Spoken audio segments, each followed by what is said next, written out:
Bom dia, alunos do terceiro ano. Nós estamos aqui hoje com a nossa videoaula. É uma continuação do capítulo 1, falando sobre o espaço urbano, espaços públicos e cotidiano na cidade.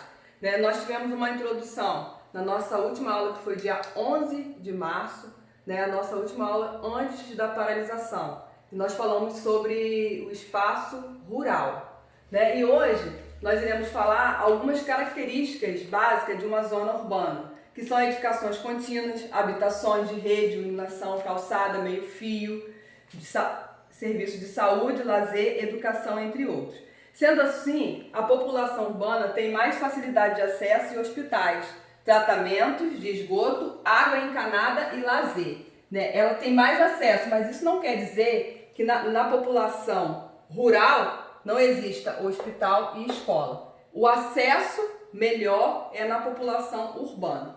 Outro elemento que também atrai milhares de pessoas, são as cidades. Para as cidades é o processo de industrialização e a mecanização das atividades rurais. Ou seja, as máquinas em alguns lugares têm ocupado a nível rural, têm ocupado as pessoas, tem feito o serviço das pessoas. Isso faz com que as pessoas sejam atraídas para a cidade, por conta desse processo de industrialização e de mecanização. E outra coisa que é bem interessante, falando sobre os espaços públicos, que os espaços públicos eles são frequentados por qualquer tipo de pessoa. Qualquer pessoa pode frequentar o espaço público, qualquer um. E o que diferencia o espaço público do espaço privado é a administração, porque quem administra um espaço público é o governo, e as suas sedes, públicas, enquanto o espaço privado tem um responsável por ele, ou seja, o espaço público ele é administrado pelo governo, e o espaço privado tem um responsável por ele. Mas isso não quer dizer que mesmo ele sendo um espaço público, ele tem regras de convívio e de funcionamento. Exemplo disso é o museu. Você não, mesmo ele sendo um espaço público, nós já tivemos essa experiência no ano passado, quando tivemos em Petrópolis. Você não pode ir no museu, resolver e vou. Precisa de horário, de agendamento. Então, existem regras de convivência, mesmo sendo um espaço público. E um exemplo de espaço público também, que as prefeituras elas cuidam das praças, fazendo a manutenção. O parquinho da praça, todos têm o direito de frequentar.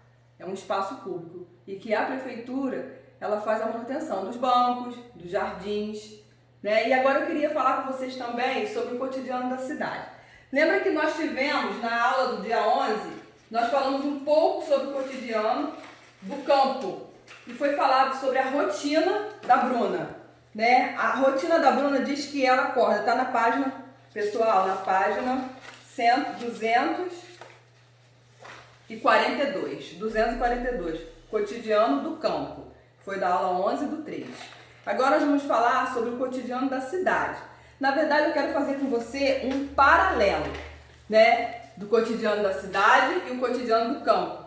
Quando Bruna, ela precisa acordar, para ir para a escola, 6 horas da manhã. O Fábio, ele precisa acordar, ele acorda 7 horas da manhã.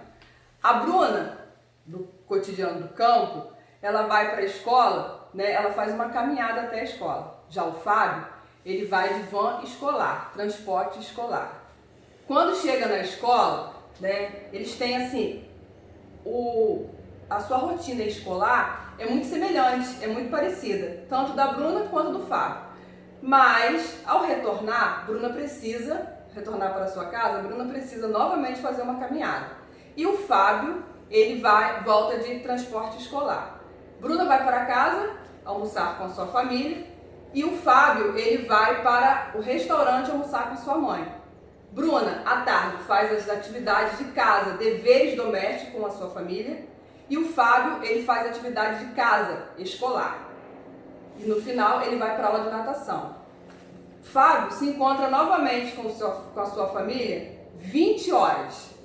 Então a gente percebe que a rotina do Fábio e a rotina da Bruna são diferentes, a rotina do seu cotidiano.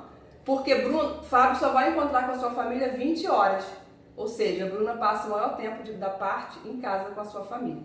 Então eu queria que vocês, assim, baseado nas nossas informações dessa videoaula e da informação da última aula anterior, eu queria que vocês fizessem a atividade da página 250 e 251. Página 250 e 251.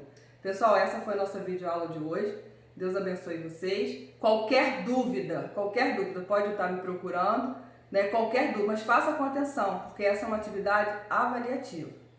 Deus abençoe.